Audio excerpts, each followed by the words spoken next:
A revolution is not a dinner party or writing an essay or painting a picture or doing embroidery. It cannot be so refined, so leisurely and gentle, so temperate, kind, courteous, restrained, and magnanimous. A revolution is an insurrection, an act of violence by which one class overthrows another. Mao Zedong.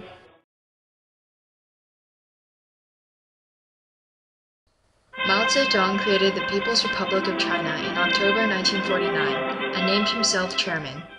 At first, Mao's reforms, such as the First Five-Year Plan and economic reform, pushed China's heavy industry enterprises into state or joint public-private ownership, and small farming households into huge collectives.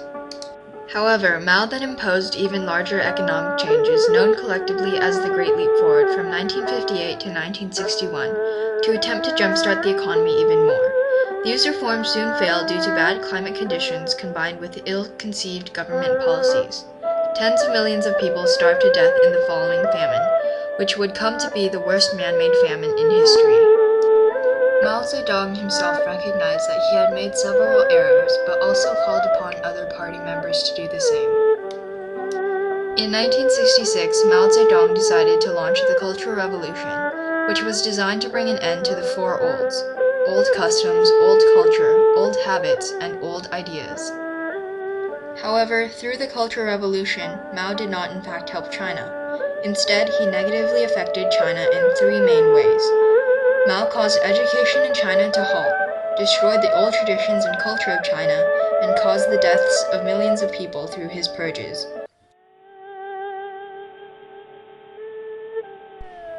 Mao Zedong was a fairly uneducated man, with only 6 full years of education due to his low-class status during his childhood years. Though he was uneducated, Mao knew that those with knowledge had the ability to oppose him.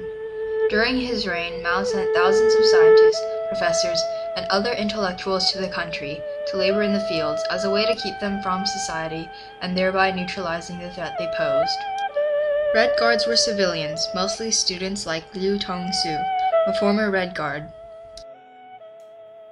那个时候我还年轻，比你们大概比你们岁数还小，所以我想那个时候还是一个比较理想主义的年轻人，所以那个时候认为说参加文化大革命和参加红卫兵是我们这个爱国的一个这个忠于共产主义的一个象征，所以我们那个时候参加了这个红卫兵。 Mao, who had already gained the support of the peasant population, now had much support from the younger generation as well. He found the most support among students ranging from elementary to high school. The fact that the Red Guards were so young made them dangerous. They were young and impressionable, so Mao easily gained their love and admiration.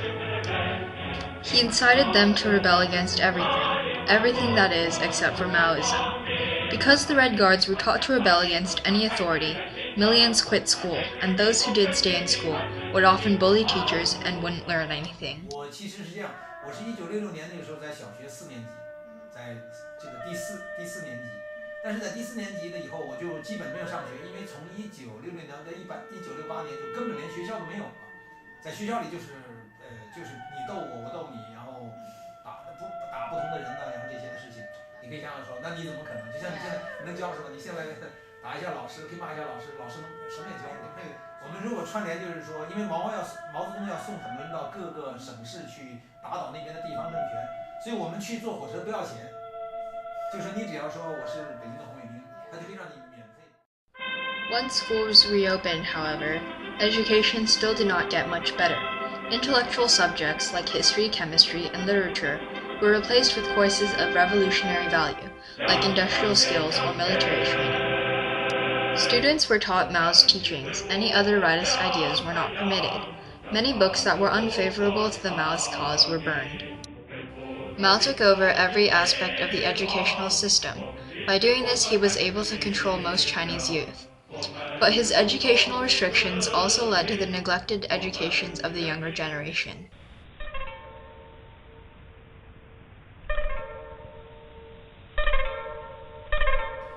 Mao aimed to make an attack on all modes of thought and behavior that did not promote the correct view of socialism. Members of the Red Guard were encouraged to eliminate all family and cultural ties to show complete devotion to the revolution. They did this by denouncing their parents, desecrating the graves of their ancestors, and destroying scriptures, statues, calligraphies, paintings, antiques, and historical sites, all having tremendous cultural value. 很多的文物，你们这文物就是古迹，他们因为认为说这些东西是四旧，就把它们砸掉，毁坏了很多这样的这个古迹。 The old values of Confucianism came under attack as many of Confucius's teachings directly contradicted communist ideals. 毛就是尬的，我可以这么讲说，如果一个人他如果是说毛泽东的要批评毛泽东的话，基本上他可能要被杀。 But he made the Chinese people lose their identity and individuality. They became a mass of citizens, blindly following this one man.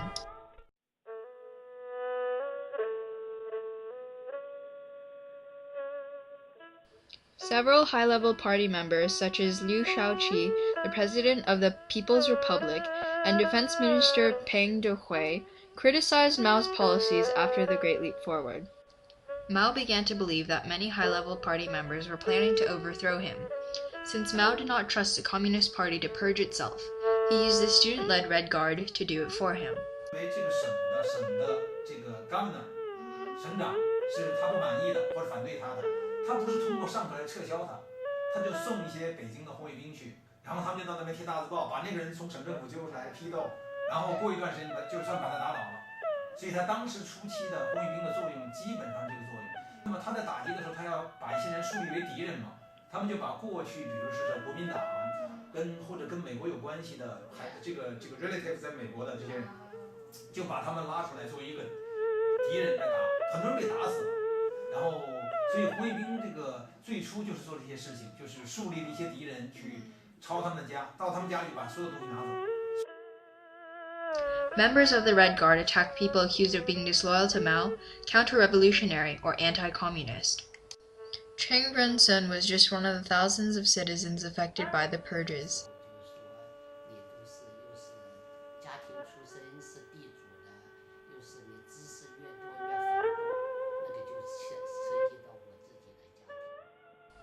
Historians, writers, and artists were especially targeted. Entire families were targeted based on their so-called counter-revolutionary background. Privileged people were purged and thrown in prison without any form of trial. They were sent to labor camps to learn peasant virtues, or were beaten to death by overzealous Red Guards. As the Cultural Revolution continued, thousands were killed without good reason. Some citizens even took their own life before they could be taken.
When Mao was informed of this knowledge, he simply stated, "People who try to commit suicide, don't attempt to save them. China is such a populous nation, it is not as if we cannot do without a few people." The Cultural Revolution came to an end in 1976, with Mao's death at age 82.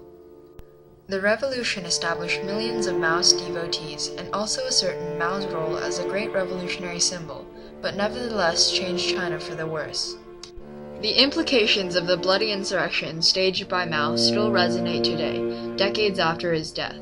The Great Proletarian Cultural Revolution was certainly not a dinner party, but an act of violence that will forever leave marks upon China's culture and its people.